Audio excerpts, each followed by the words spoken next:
রাজনৈতিক প্রতিহিংসার কারণে শরীফ ওসমান হাদি ওরফে ওসমান গনিকে গুলি করে হত্যা করা হয়।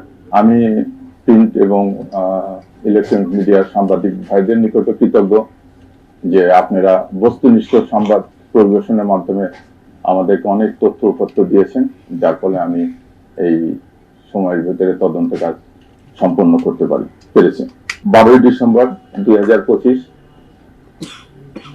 ইনকিলাব মঞ্চের মুখপাত্র আমাদের হাদি ভাইকে কিছু দুষ্কৃতিকারীরা গুলিবিদ্ধ করে। তার পরিপ্রেক্ষিতে 14 তারিখে পল্টন থানায় একটা মামলা দায়ের হয়, যে মামলাটা পরবর্তীতে হত্যা মামলায় রূপান্তরিত হয় এবং মামলাটি ডিবির নিকট তদন্তভার অর্পণ করা হয়। মহানগর গোয়েন্দা পুলিশ এই মামলার তদন্তভার পাওয়ার সঙ্গে সঙ্গে অত্যন্ত আন্তরিকতা এবং নিষ্ঠার সহিত সর্বোচ্চ পেশাদারিত্বের সহিত আমি বলবো যে মামলার রহস্য উদ্ঘাটন এবং আসামি গ্রেপ্তার সহ অন্যান্য কার্যক্রম পরিচালনা করে। এই ক্ষেত্রে আমাদের অন্যান্য আইন শৃঙ্খলা রক্ষাকারী যে বাহিনী বা সংস্থা আছে তারা সর্বাত্মক সহযোগিতা করে। আমরা এই ঘটনার রহস্য উদ্ঘাটন করতে সক্ষম হই, পাশাপাশি ঘটনার সহিত সংশ্লিষ্ট আসামি গ্রেপ্তার করতে পারি, আলামত জব্দ করা হয়। ঘটনার ব্যবহৃত আপনারা জানেন যে রিক্সা, হত্যাকারীরা ব্যবহৃত মোটরসাইকেল এবং যে আর্মস দিয়ে গুলি করা হয় সে আর্মসও উদ্ধার করা হয়। সেই মামলার তদন্ত ক্ষেত্রে এক্সপার্ট ওপিনিয়নের ক্ষেত্রে সিআইডি, তারপরে আসামি গ্রেপ্তারের ক্ষেত্রে র্যাব সহ অন্যান্য যে আইন শৃঙ্খলা রক্ষাকারী বাহিনী আছে তারা সর্বাত্মক সহযোগিতা করে। আমি সহযোগিতা পেয়েছি হাদির পরিবারের নিকট থেকে। এরকম একটা ঘটনায় যদিও সমস্ত পরিবার তারা অত্যন্ত মর্মাহত ছিল, বিধ্বস্ত ছিল, তারপরেও তারা ন্যায় বিচার নিশ্চিত কল্পে আমাদেরকে সর্বাত্মক সহযোগিতা করেছে ইনকিলাব মঞ্চের অন্যান্য যারা নেতা আছেন বা কর্মী আছেন তারা। দেশের আপামর জনসাধারণ আমি বলবো যে এই ঘটনা নিয়ে অত্যন্ত ছিল। আমরা যেখানে যার নিকট সহযোগিতা চেয়েছি সবাই সর্বাত্মক সহযোগিতা করেছে। তাদের একটাই ছিল যে এই হাদি হত্যার ন্যায় বিচার যেন নিশ্চিত হয়।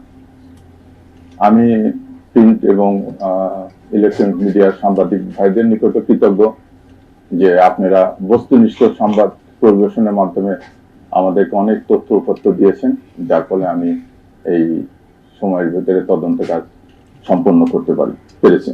সিলভার টিপ কন্ট্যাক্টে তৈরি নিরাপদ ও নান্দনিক ক্লিক সুইচ নির্ভরতা জীবন জুড়ে। তদন্তকালে যেটা প্রকাশ পেয়েছে যে শরীফ ওসমান হাদি বর্তমান প্রেক্ষাপটের রাজনৈতিক অঙ্গনে অতি পরিচিত ব্যক্তিত্ব ছিলেন। তিনি ইনকিলাব মঞ্চের মুখপাত্র হিসেবে ভিন্নধর্মী রাজনৈতিক ধারার সূচনা করেন। বিভিন্ন সময়ে কার্যক্রম নিষিদ্ধ আওয়ামী লীগ ও নিষিদ্ধ ঘোষিত ছাত্রলীগ সংগঠনের বিগত দিনের কার্যকলাপ সম্পর্কে তিনি সভা সমাবেশ, ইলেকট্রনিক ও সোশ্যাল মিডিয়ায় বিভিন্ন রকম সমালোচনামূলক জোরালো বক্তব্য প্রদান করেন। তার এই বক্তব্যে নিষিদ্ধ ঘোষিত ছাত্রলীগে তার সংগঠনের নেতাকর্মীরা ক্ষুব্ধ হয়। আপনারা জানেন ভিকটিমকে গুলি করার এজার নামে পলাতক আসামি ফয়সাল করিম মাসুদ ওরফে রাহুল ওরফে দাউদ নিষিদ্ধ ঘোষিত ছাত্রলীগের রাজনীতির সাথে জড়িত ছিলেন। শুটার ফয়সাল করিম মাসুদ ওরফে রাহুল ওরফে দাউদ এবং তার সহযোগী আলমগীর হোসেন দয়কে পলায়নের বিষয়ে সার্বিক সহায়তাকারী তদন্তে প্রাপ্ত আসামি তাজুল ইসলাম চৌধুরী বাপ্পি পল্লবী থানা যুবলীগের সভাপতি ও ঢাকা উত্তর সিটি কর্পোরেশনের 6 নং ওয়ার্ডের আওয়ামী লীগ মনোনীত নির্বাচিত কাউন্সিলর ছিলেন। কাজে আসামিদের রাজনীতি পরিচয়, ভিকটিমের পূর্ববর্তী বিভিন্ন রাজনৈতিক বক্তব্য থেকে তদন্তে প্রকাশ পায় যে রাজনীতিক প্রতিহিংসার কারণে শরীফ ওসমান হাদি ওরফে ওসমান গনিকে গুলি করে হত্যা করা হয়।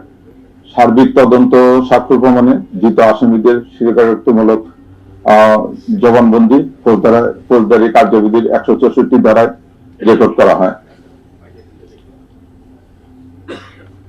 বিভিন্ন স্থান থেকে প্রাপ্ত সিসিটিভি ফুটেজ পর্যালোচনা করা হয়। অস্ত্র, গুলি, ফরেনসিক পরীক্ষার মতামত, মোবাইল ডিভাইস ও অন্যান্য ইলেকট্রনিক ডিভাইসের ফরেনসিক পরীক্ষার রিপোর্ট অনুসারে আসামিদের সম্পৃক্ত তদন্তগুলো প্রমাণিত হয় এজাহার নামীয় পলাতক আসামি ফয়সাল করিম মাসুদ ওরফে রাহুল ওরফে দাউদ এবং তদন্তপ্রাপ্ত আলমগীর, তাজুল ইসলাম চৌধুরী বাপ্পি, ফিলিপ ইসলাম, মুফতি মাহমুদ সহ মোট 17 জনের বিরুদ্ধে পেনাল কোডের 120 বি, 302, 201, 109 এবং 34 ধারায় অপরাধ প্রাথমিকভাবে প্রমাণিত হয়ে উল্লেখিত আসামিদের বিরুদ্ধে বর্ণিত ধারায় অভিযোগপত্র আজকে দাখিল করা হয়েছে।